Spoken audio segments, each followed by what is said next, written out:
पे अगर आप क्वेश्चन देखेंगे तो आपकी डायरेक्शन बिल्कुल प्रीवियस क्वेश्चन की तरह, ये दूसरा क्वेश्चन है इसी डायरेक्शन के बेस पे। यहाँ पे लिख रहा है कि यहाँ आप देखिए, यहाँ केवल एक इक्वेशन ही दिया हुआ है और बोल रहा है कि how S is related to L. मैंने बोला था जब आपको सिंगल इक्वेशन का केस हो, सिंगल इक्वेशन का अगर केस दे, दैट मीन्स प्रीवियस क्वेश्चन में आपको एक क्वेश्चन पूछा था, 4 इक्वेशन दिया था, इसलिए हम अलग अलग चीज़ हम यूज़ कर रहे थे।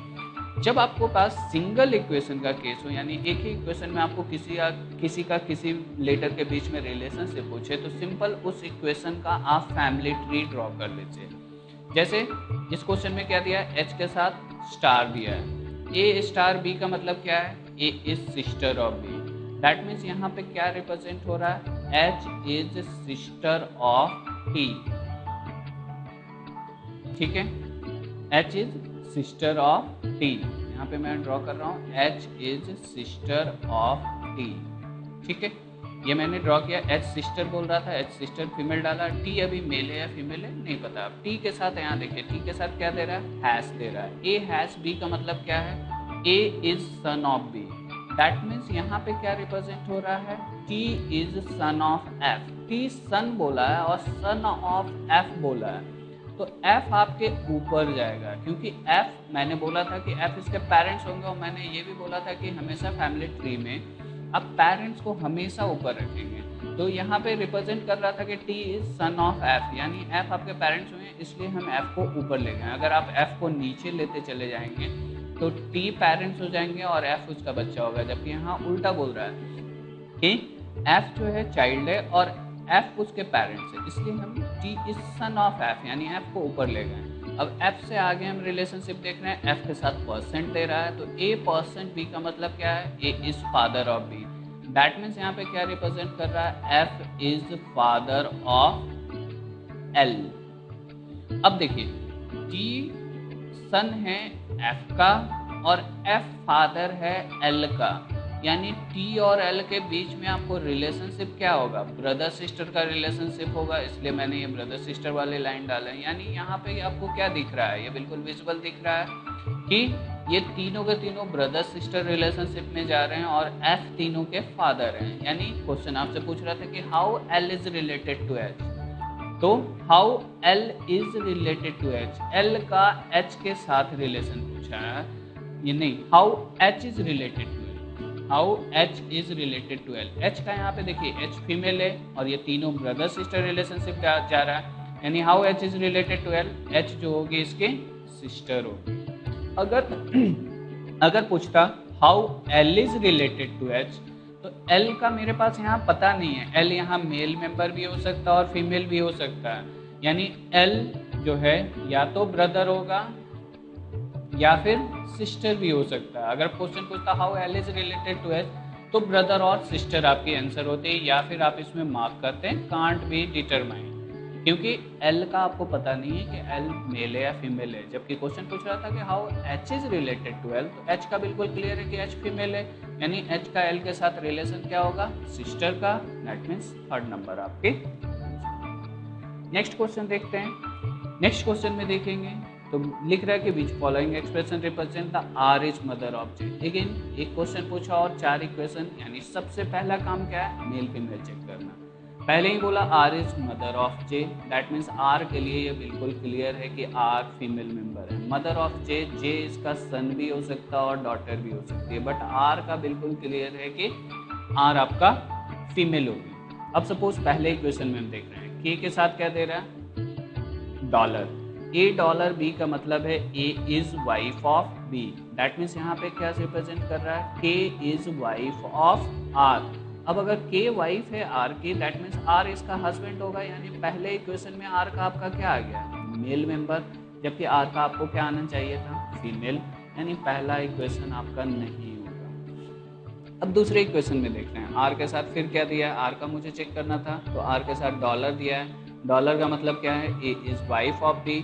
दैट मीन्स यहाँ पे क्या रिप्रेजेंट हो रहा है, R is wife of K, R is wife बोल रहा है, यानी आर का यहाँ पे क्या आ रहा है, फीमेल आ रहा है। दैट मीन्स दूसरा नंबर होने का आपको पॉसिबिलिटी है कि ये ऑप्शंस हो सकती है। तीसरा में देख रहे हैं आर का, आर के साथ हैश दिया है, हैश का मतलब क्या है, A is son of D.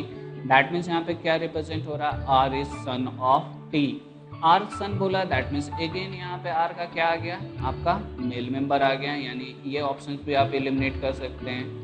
Again are के साथ फिर डॉलर दे रहा है, ए डॉलर बी का मतलब A is wife of B, that means यहाँ पे रिप्रेजेंट हो रहा है R is wife of K. R wife बोला यानी आर का यहाँ पे आपका फीमेल आ रहा है। तो अब देखिए, या तो दो ऑप्शन तो आपको मेल फीमेल चेक करके एलिमिनेट हो गए, अब या तो दूसरा नंबर होगा या चौथा नंबर होगा।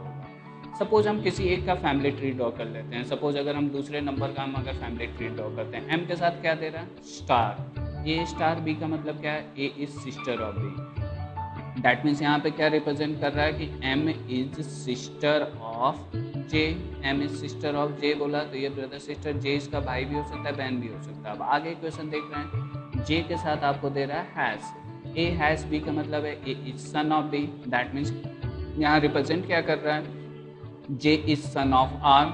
जे इज सन बोला यानी जे मेल हो गए, J is son of R बोला यानी आर इसके पेरेंट्स होंगे, इसलिए ऊपर गया। आर के साथ क्या दिया है, डॉलर। डॉलर का मतलब क्या है, A is wife of B. That means R is wife of K, यानी ये दोनों हस्बैंड वाइफ हो जाएंगे, के इसका फादर होगा। ठीक है, यानी ये दोनों हस्बैंड वाइफ का रिलेशनशिप में गया। Are is wife of K यानी के इसका हस्बैंड हुआ।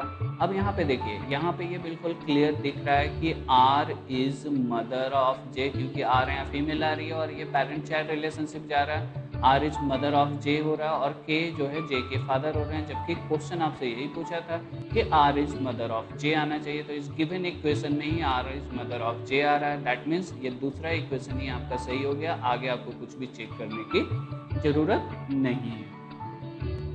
ठीक है, तो ये आपको डिफरेंट चीज़ें हैं जो कि आपको क्वेश्चन बाय क्वेश्चन इम्प्लीमेंट करना है। या मेल फीमेल चेक कीजिए, जनरेशन गैप चेक कीजिए, या कुछ नहीं आता है तो सबसे सिंपल सा चीज़ है, आपको फैमिली ट्री ड्रॉ कर लीजिए, आपको सारी चीज़ें विजिबल नज़र आ जाएगी। लेकिन मैं इसलिए बोल रहा हूँ कि सभी इक्वेशन का अगर आप फैमिली ट्री ड्रॉ करने बैठ जाएंगे तो ये बहुत सारे टाइम टेकिंग प्रोसेस हो जाएंगे। आपको सभी का फैमिली ट्री नहीं ड्रॉ करना है। सबसे पहले मेल फीमेल चेक करके कुछ हटा लीजिए, कुछ जनरेशन गैप के हिसाब से एलिमिनेट कर लीजिए, फिर भी अगर बच रहा हो तो आप फैमिली ट्री ड्रॉ करके देख लीजिए। नो, अब देखिए, ये तो आपकी बैंकिंग की पोर्शन हो गई थी जिसके बारे में मैं बोला था कि coded relationship. Most of the questions में बैंकिंग की आती है, बट एसएससी में भी कोडेड रिलेशनशिप के क्वेश्चंस पूछे जा रहे हैं।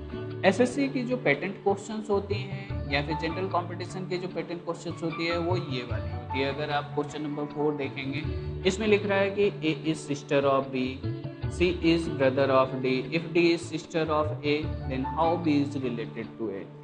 इन इक्वेशन को करने के लिए आपके पास जो भी स्टेटमेंट दिया हुआ वो अलग अलग स्टेटमेंट का आप अलग अलग फैमिली ट्री ड्रॉ कीजिएगा, और आगे इन फैमिली जो अलग अलग आपने फैमिली ट्री ड्रॉ किया, कोई ना कोई एक ऐसा कनेक्टिंग स्टेटमेंट देगा जिसके अकॉर्डिंग आप अलग अलग फैमिली ट्री को एक साथ कनेक्ट कर सकते हैं। जैसे सपोज पहला दिया है A is sister of B, आप यहाँ पे ड्रॉ कर लीजिए। ए इज सिस्टर बोला यानी ये फीमेल हो गई, ए इज सिस्टर ऑफ बी आपने ड्रॉ किया, ठीक है।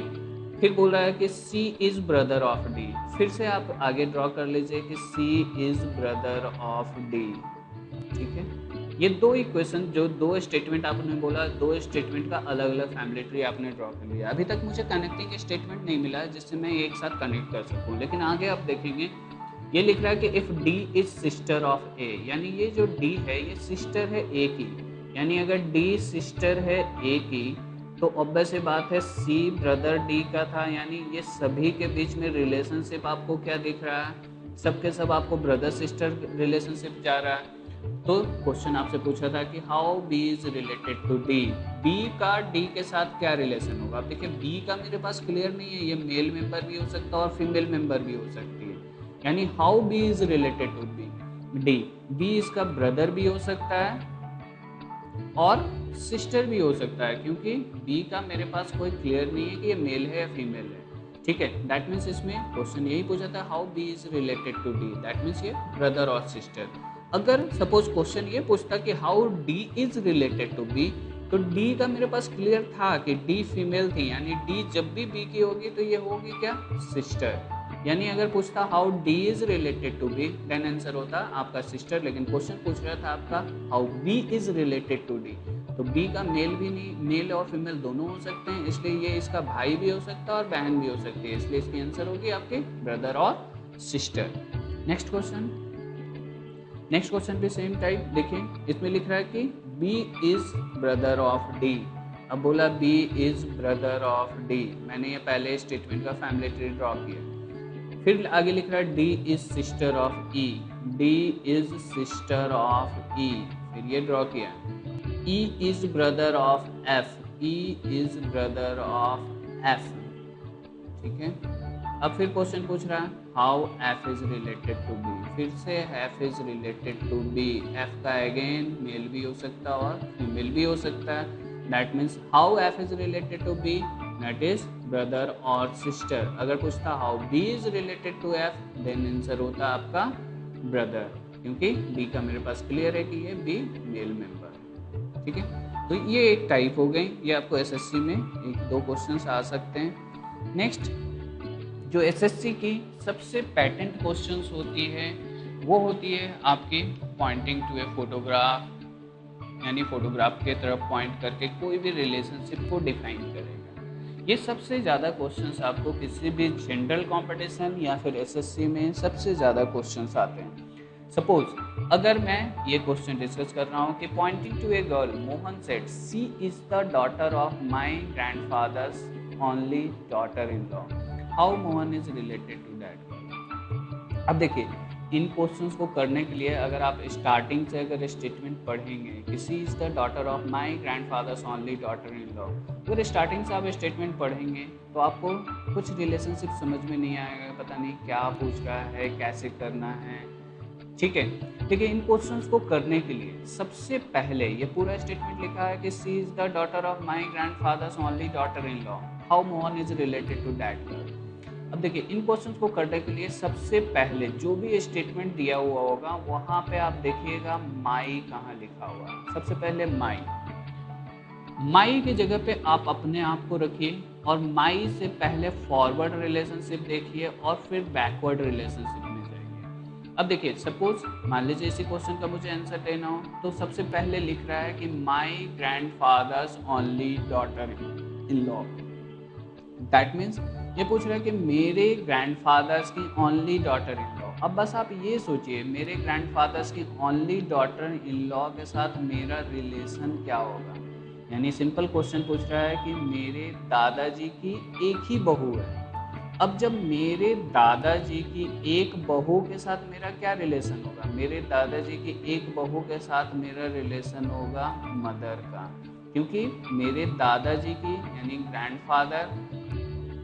ग्रैंडफादर की एक ही बहू है, एक बहू है, दैट मीन्स एक बहू हो रही है, दैट मीन्स इस ग्रैंडफादर का जो बेटा होगा यानी सन के साथ इसका रिलेशन होगा और ये हस्बैंड वाइफ होंगे, यानी अगर ग्रैंडफादर के सन के साथ इसका रिलेशन हो रहा है तो दैट मीन्स मेरा रिलेशन इसके साथ क्या होगा, मेरे दादाजी की एक बहू और एक ही बहू है, दैट मीन्स ये मेरा क्या होगा, फादर होगा, और इस दादाजी की एक बहू के साथ मेरा रिलेशन क्या होगा, मदर का। यानी मैंने my grandfather's only daughter in law के साथ मेरा रिलेशन हुआ, यानी मैंने पहले फॉरवर्ड मूव किए तो मेरे साथ वहां तक का रिलेशन आ गया मदर का, ठीक है। अब हम बैकवर्ड बढ़ रहे हैं, शी इज द डॉटर यानी मदर की डॉटर। अब मदर की डॉटर के साथ मेरा रिलेशन क्या होगा, मेरी मदर की डॉटर के साथ मेरा रिलेशन हो जाएगा सिस्टर का, मेरी सिस्टर होगी। दैट मीन्स क्वेश्चन पूछ रहा how Mohan is related to that girl, यानी मोहन की सिस्टर होगी, यानी how Mohan is related to that girl, यानी मोहन उस गर्ल का क्या होगा, ब्रदर होगा। आंसर क्या होगी आपकी, brother. That means in questions में सबसे पहले माई पे जाइए, माई से फॉरवर्ड चेक कीजिएगा, फिर जो भी रिलेशनशिप यहाँ पे आए उससे आप बैकवर्ड वाले रिलेशनशिप को कनेक्ट कीजिएगा। Suppose next question,